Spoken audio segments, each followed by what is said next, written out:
Cet homme en chaise roulante n'est pas atteint de paraplégie. Il ne souffre en fait d'aucun handicap.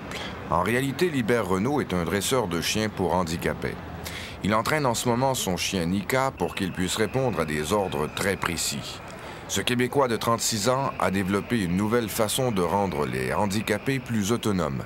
Libert Renault a inventé en fait la cynothérapie. Il y a 4 ans, quand il a débuté son projet de dressage de chiens pour handicapés, Libert a fait face à l'incompréhension des gens. Quand on a commencé ici, les téléphones, c'est énorme pour dire je veux dresser mon chien à la garde, à l'attaque. Puis c'est pas évident de dresser pour autre chose que ça.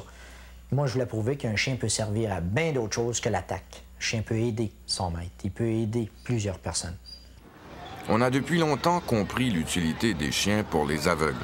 Selon Libert Renault, le chien peut également rendre d'énormes services à des personnes qui souffrent d'autres genres de handicap. En créant la fondation de cynothérapie, Libert réalise une primeur en Amérique. C'est à Québec qu'on pourra voir bientôt pour la première fois un handicapé accompagné d'un chien serviteur. Clément Gérin est quadraplégique depuis 16 ans. Il suit un entraînement avec Nika, un chien démonstrateur. Clément apprend à communiquer adéquatement avec son futur chien d'aide. Les services que Nika pourra lui rendre sont innombrables. Nika, apporte.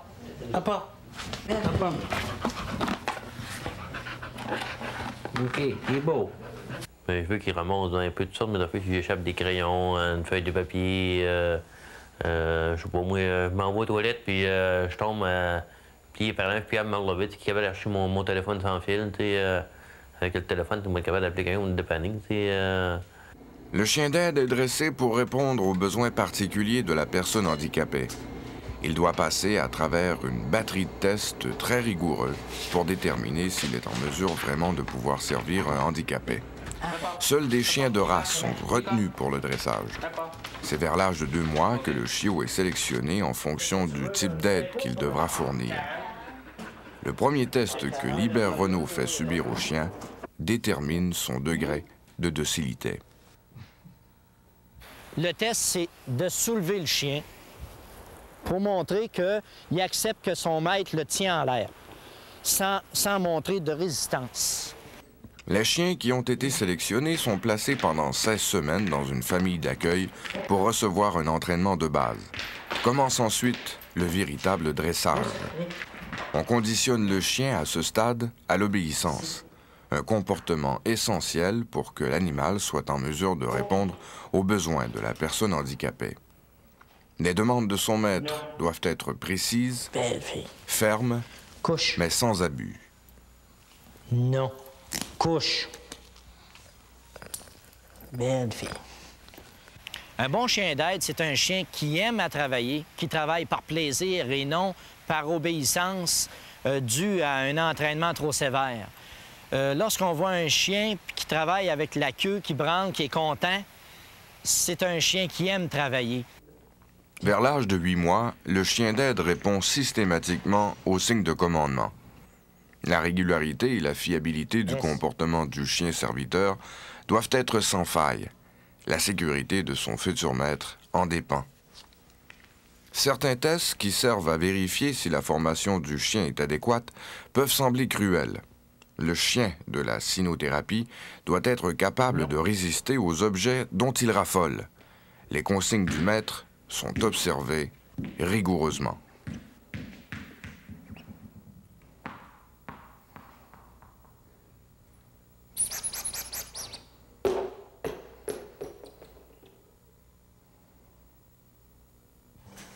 Par la suite, Libert Renault et son équipe passent à une étape importante du dressage. Le chien doit alors identifier des objets et les rapporter. Cette phase est cruciale car elle révèle les capacités et les limites du chien d'aide. Ce dernier doit être en mesure de rapporter un nombre illimité d'objets. Par exemple, on apprend au chien à répondre au téléphone si son futur maître handicapé en fait la demande.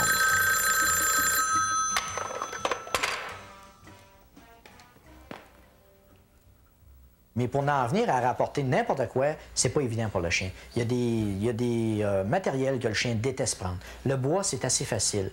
Le plastique, c'est assez facile. Le métal, c'est pas évident. C'est froid, c'est dur pour les dents, puis le chien aime pas prendre le métal. En plus de rapporter des objets, le chien de cynothérapie doit être capable de s'adapter à des situations stressantes. On le familiarise à une routine où il doit exécuter des prouesses qui exigent de lui une intense concentration. Couche. Couche d'abord. Couche. Il faut aussi apprendre au chien d'aide à se déplacer près d'une chaise roulante. Il faut également l'acclimater à la foule. L'attention que le chien d'aide porte à son maître handicapé est fondamentale. C'est une question de survie. Si le chien de cynothérapie a des devoirs envers son maître, la personne handicapée qui bénéficie de ses services a également des obligations envers son compagnon de vie. C'est pas évident qu'on lui donne le chien de suite. Même si on a dit, oui, on peut vous donner un chien, si l'handicapé ne montre pas un intérêt vraiment véritable, si on veut, là, pour avoir son animal, s'il ne montre pas aussi l'étincelle, comme on dit, qui prouve que ça vient de connecter avec le chien, que c'est qu'il aime son animal, puis que ça va être vice-versa, il n'y aura pas l'animal. On ne donnera pas un chien pour qu'il soit maltraité par son futur maître. La personne handicapée et le chien d'aide doivent passer quelque temps ensemble. Question de développer des liens d'amitié et de complicité, des liens indispensables pour cimenter leur relation. Finalement, le chien doit se plier à une dernière formalité avant d'être livré à son maître. C'est un mâle, et puis ce qu'on est en train de faire, c'est la castration. On va stériliser l'animal. Et puis, c'est bien important, là, car ce chien-là va s'en aller avec un handicapé. Et puis, le principe, c'est que la personne handicapée a le moins de problèmes avec son animal. Puis, un chien opéré, un chien castré, ça présente beaucoup moins de problèmes là, pour son propriétaire là, qu'un mâle non opéré. Dans le sens qu'il ne voudra pas se sauver pour aller courroyer là, les femelles. Et puis, ensuite de ça, c'est qu'il ne sera pas porté là, à délimiter son territoire dans la maison. C'est seulement après cette opération que le chien d'aide est confié à son maître.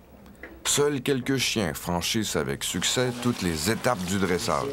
Beaucoup d'appelés, mais peu d'élus.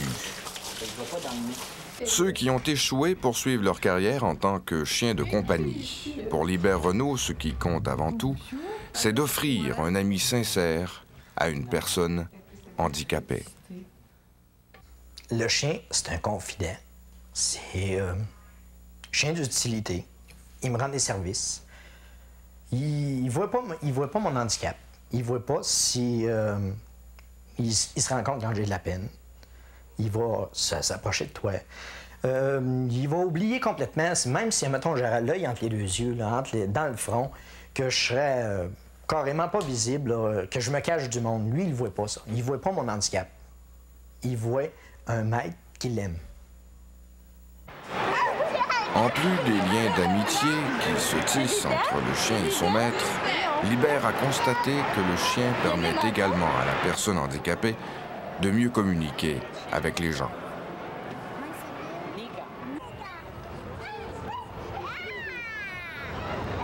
Et monsieur tout le monde, lui, quand il rencontre l'handicapé dans le fauteuil roulant dans le centre d'achat, bien des fois, il l'évite. Il change de place, il se tasse, il veut pas le déranger, ou il va dire à ses enfants, non, non, viens-t'en, dérange pas le monsieur. Mais l'enfant, lui, il voit pas ça. Mais quand tu as un chien, par exemple, les gens vont dire, mais quelle race, quel âge qu'il a, comment il s'appelle? Ils viennent de parler à la personne, ils viennent de casser la glace, comme on dit. Puis l'handicapé, pour lui, il vient de réaliser que c'est une personne comme tout le monde. Le chien permet à certaines personnes handicapées de mieux s'intégrer à la société. Mais ces chiens sont encore très rares. Libert Renault doit consacrer près de 16 mois de travail pour l'entraînement seulement. Il en coûte environ 10 000 $ pour former un de ses chiens. Néanmoins, les chiens d'aide sont confiés gratuitement aux handicapés. La Fondation de cynothérapie finance son œuvre humanitaire par des dons de l'entreprise privée et des particuliers. Depuis 5 ans, Libert Renault est un véritable mordu de cette bonne cause. Si. Oh, oui.